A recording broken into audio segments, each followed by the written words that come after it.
Acheter de la drogue avec son portable, rien de plus simple.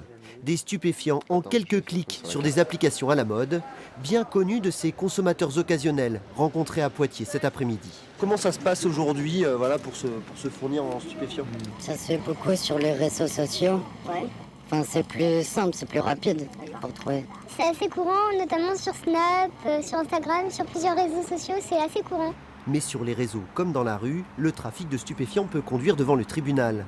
C'est ce qui est arrivé à un Poitevin de 23 ans, sans domicile fixe, interpellé par la police la semaine dernière et qui a reconnu avoir écoulé 3 kilos de produits stupéfiants en 4 mois, 11 000 € de chiffre d'affaires.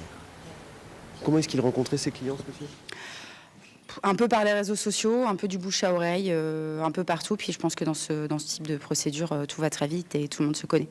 À parcours de Vitrac à Bossé, il a commencé ce trafic quand il a été mis à la rue, qui s'est retrouvé à la rue. Et en fait, son projet professionnel, c'était tout simplement de racheter une épicerie, enfin de louer les locaux et de racheter la marchandise et de pouvoir s'insérer dans la vie active.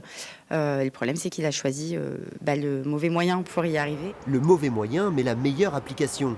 Snapchat, le premier réseau social chez les 15-25 ans, dans le viseur des autorités depuis plusieurs mois. Il suffit d'aller dans n'importe quel commissariat de province, n'importe quel policier, pour savoir que c'est sur Snapchat que les livreurs de drogue donnent leur rendez-vous, comme vous donnez rendez-vous sans doute pour livrer une pizza. Snapchat, notamment, qui doit prendre ses responsabilités, qui doit arrêter d'être le réseau social de la drogue.